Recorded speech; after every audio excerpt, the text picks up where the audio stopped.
오늘 우리 같이 보실 하나님의 말씀은 누가복음 10장 20절 말씀입니다. 누가복음 10장 20절 말씀 한 절만 같이 보시도록 하겠습니다.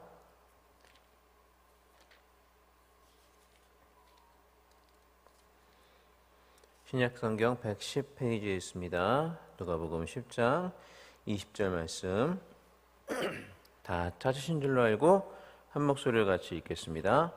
그러나 귀신들이 너희에게 항복하는 것으로 기뻐하지 말고 너희 이름이 하늘에 기록된 것으로 기뻐하라 하시니라. 아멘. 우리가 인생을 살아가면서 어떤 순간에 반드시 해내야만 되는 것들이 있다면 그것을 해내기 전까지는 뭔가 조금 불안하고 찜찜한 그런 느낌을 우리가 지우지 못하는 경우를 우리가 인생을 살다 보면 경험을 하게 됩니다. 돌이켜보면요, 어릴 때 주사 맞는 게 아마 좀 그런 일이었던 것 같습니다. 저희 때는 이제 어깨에 큰 주사 자국이 남는 그러한 불주사를 맞았습니다. 여러분들 혹시 기억하십니까? 여러분들도 그러한 자국을 갖고 계시죠? 이 불주사는 원래는 이제 결핵 예방 주사인데요. 결핵 예방 백신인데요. 이제 BCG라고도 이야기를 합니다. 이제 통상적으로 그것을 우리는 불주사다라고 불렀습니다. 왜 불주사라고 부르는지에 대해서는 명확하게 이렇게 알려진 바는 없습니다. 아마도 1988년 이전에 이 주사를 맞을 때는 이제 주사기를 알코올 램프에 소독을 해서 그거를 사용을 했거든요. 그래서 이제 알코올 램프에 소독하는 것을 보고 그것을 아마 불주사다라고 하지 않았나 그렇게 사람들이 생각을 합니다. 근데 이 불주사는 두 가지 형태가 있어서 어떤 불주사를 맞느냐에 따라서 이제 팔에 남는 흉터도 이제 그 흉터의 모양도 달라지게 된다고 합니다. 저 같은 경우는 아까 말씀드렸다시피 이 왼쪽 어깨 위에 봉긋하게 솟은 하나의 이제 흉터 자국이 남아 있어요. 근데 이제 그것은 피내용 주사를 맞았기 때문입니다. 그런데 1993년에 이제 이 BCG가 경피용 주사로 이제 바뀌게 되면서 9가지 바늘을 가진 그런 주사 도구를 두 번에 걸쳐서 이제 이제 팔에 맞습니다. 그렇게 접종하는 방식으로 바뀌었죠. 그래서 1993년 이후에 이 주사를 맞은 요즘 아이들은 저처럼 이렇게 어깨 위에 그 흉터가 있는 게 아니라요. 9개의 주사바늘, 총 2개니까 이제 18개겠죠.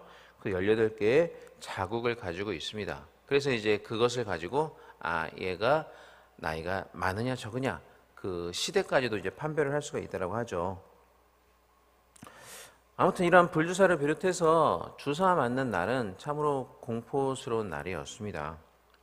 그래서 이제 학교를 다니다가 어느 날 한 선생님이 갑자기 다음 주 금요일 날 주사 맞는다 이렇게 공표를 하시면요, 그때부터 이 마음에 이제 불안감이 휩싸이면서 학교 가기 너무 싫은 거예요. 벌벌벌 떨면서 학교를 다녔던 기억이 납니다. 그러다가 이제 주사 맞는 정말 당일이 되면 정말 어떻게 꾀병이라도 부려서 가기 싫은 것처럼 정말 이렇게 마음에 불안함이 있다가 선생님이 이제 양호 선생님이 주사를 놔주시러 교실에 들어서는 그 순간은 정말 공포스러운 순간으로 느껴지는 것을 지금도 이제 그 기분이 느껴져요.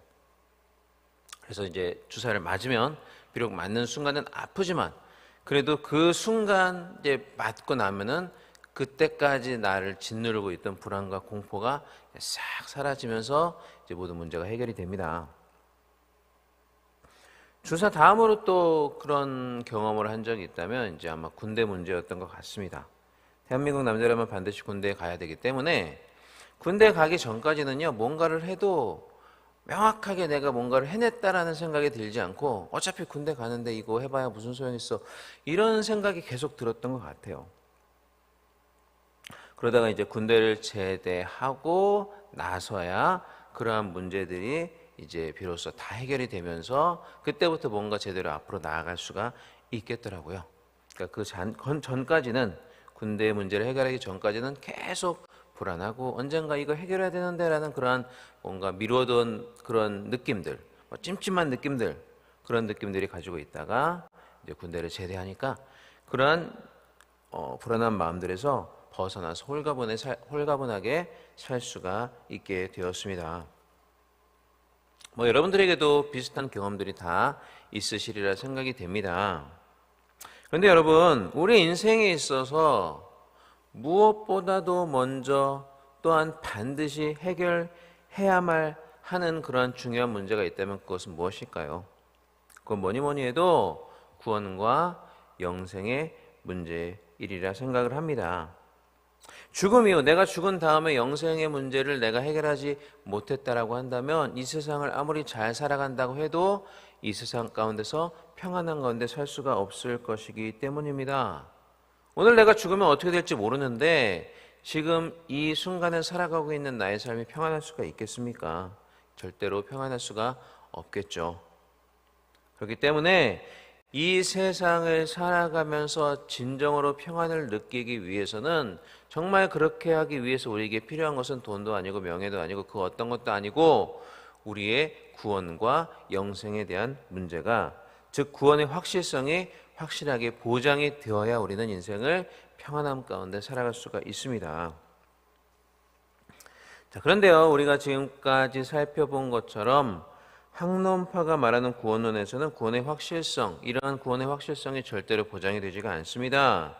그들은 죽기 직전까지 내가 가지고 있는 이 믿음 안에 신실하게 머물러야 죽는 그 순간 내가 구원을 받았구나라고 확신할 수가 있지, 내가 살아가는 이 삶의 여정 가운데서는 그것을 확신할 수 없다라고 이야기하기 때문에 그러한 삶 가운데서는 내가 지금 죽으면 구원받을 수 있을까라는 그 확신을 가질 수가 없게 되는 것입니다. 한번 선택을 받았어도 잘못하면 그 선택에서 떨어져 나갈 수도 있고 실제로 그렇게 떨어져 나가서 멸망당하는 사람도 있기 때문에 이 땅 가운데 살아가면서는 절대로 구원에 대한 확신을 얻을 수가 없다는 것이죠. 자, 그렇지만 우리 개혁주의 구원론이 말하는, 또 특별히 우리 개혁주의 구원론의 정수를 담고 있는 우리가 지금 공부하고 있는 도르트 신조에서는 그렇게 이야기하지 않습니다. 지난주에 살펴본 것처럼 도르트 신조는 하나님이 선택하신 자는 결코 버림받을 수도 없고 그 선택받은 사람들의 숫자, 수요 또한 절대로 감소되지 않는다라고 이야기를 하고 있습니다. 하나님께서는 지극히 지혜로우시며 불변하시며 전지하시며 전능하신 만큼 하나님의 선택은 결코 보류되거나 변경되거나 취소되거나 무효가 될 수 없다. 하나님께서 선택하신 자는 결코 버림받을 수도 없고 그 수요 또한 감소될 수도 없다. 이보다 어떻게 더 구원의 확실성에 대해서 더 명확하게 확실하게 이야기할 수가 있겠습니까? 하나님의 절대적이고 주권적인 선택에 의해서 구원받기로 예정된 자들은 결코 버림받을 수 없으며 그렇기 때문에 한번 하나님께서 선택하신 자는 그 선택 안에 절대로 머무를 수밖에 없다. 그 선택에서 제외되지 않는다라는 것을 분명하게 이야기를 해주고 있습니다. 그런데 이렇게 선택과 구원에 대한 그 확실성의 문제는 그 이후 더욱 큰 차이점을 만들어내는데요. 그것은 선택받은 개개인이 과연 그러한 선택, 내가 구원을 받았는가에 대한 선택을 확신할 수 있느냐 없느냐의 문제에서 더욱 그런 차이가 난다는 것입니다. 그러니까 무슨 말인가 하면 과연 나 자신이 하나님의 선택된 사람인가를 알 수 있는가? 그리고 이 땅 가운데 살아가면서 그러한 선택을 확신하면서 평안함 가운데 살 수 있는가 하는 것이 아주 결정적으로 차이가 난다는 것이죠.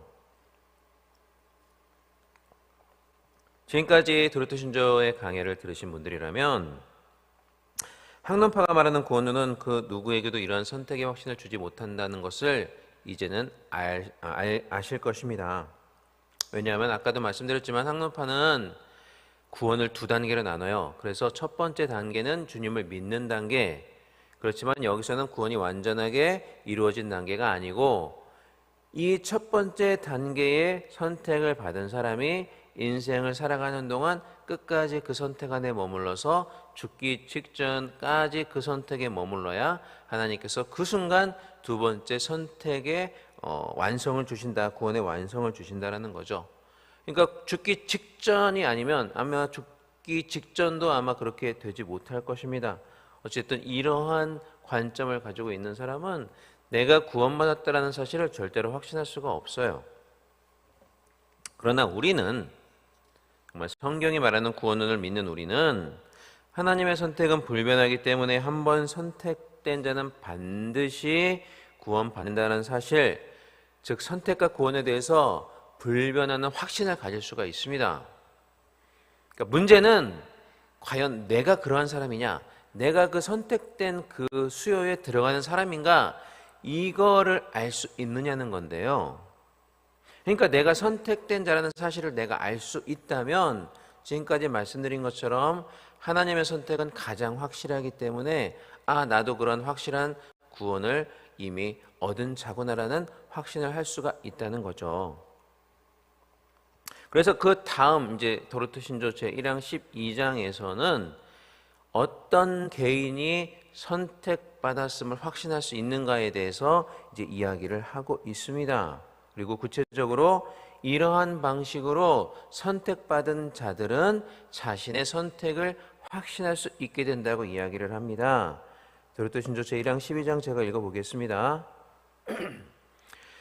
선택된 사람들은 자신들이 이렇게 영원하고 불변하는 선택에 의해 구원받았다는 것을 비록 다양한 단계를 거치기도 하고 또한 확신의 정도에도 차이가 있긴 하지만 때가 되면 확신하게 된다. 이러한 확신은 호기심을 가지고 하나님의 깊은 비밀을 탐구해서 얻는 것이 아니다. 이 확신은 선택받은 사람들이 하나님의 말씀에 나타난 확실한 선택의 열매들이 자기 안에 있는 것을 깨닫고 신령한 기쁨과 거룩한 즐거움을 누리면서 얻게 되는 것이다. 이 열매에는 그리스도에 대한 참된 믿음과 하나님께 대한 어린아이 같은 경외심, 자신의 죄에 대한 거룩한 슬픔, 의에 줄이고 목말라 하는 것 등이 있다. 먼저 신조는 하나님께서 선택하신 자들은 언젠가 때가 되면 자신의 선택을 확신하게 된다라고 이야기를 하고 있습니다. 그런데 때가 되면이라고 이야기를 하잖아요. 그러니까 그 때가 이르기 전에는 확신할 수 없는 때도 있다. 다시 말하면 이 단계가 있어서 비록 하나님께서 선택하신 자라 할지라도 처음에는 자신이 그런 선택받은 사람에 속하는지를 확신하지는 못하는 단계가 있다는 거죠. 주로 초신자들이 그러지 않겠습니까? 처음 믿는 자들이 비록 하나님께서 그들을 선택하셨다 하더라도 이런 것들에 대해서 잘 모르니까 그들은 자신이 구원받았다는 사실을 그 선택에 대한 확신을 가지지 못할 경우가 있어요. 그러니까 그런 분들에게는 그냥 시간을 좀 더 드리고 허락해 드리고 또 이런 말씀들을 통해서 그분이 확신받았다는 것을 꾸준히 우리가 알려드리면 어느 순간 자연스럽게 그 확신이 강해지면서 언젠가는 흔들리지 않은 확신을 갖게 되는 때가 오게 되는 거죠. 그러니까 혹시나 누군가가 그런 확신을 가지고 있지 않다고 해도 전혀 여러분들은 그것에 대해서 이렇게 조급해하실 필요가 없습니다. 때가 되면 자연스럽게 확신이 생기고 또 확신의 강도도 더욱 짙어질 것이기 때문입니다. 또한 그러한 확신을 그러면 이제 어떻게 가지게 되느냐에 대해서 신조는 이렇게 이야기를 합니다. 이 확신은 선택받은 사람들이 하나님의 말씀에 나타난 확실한 선택의 열매들이 자기 안에 있는 것을 깨닫고 신령한 기쁨과 거룩한 즐거움을 누리면서 얻는 것이다. 이 열매에는 그리스도에 대한 참된 믿음과 하나님께 대한 어린아이 같은 경외심, 자신에 대한 거룩한 슬픔, 의에 줄이고 목말라 하는 것들이다.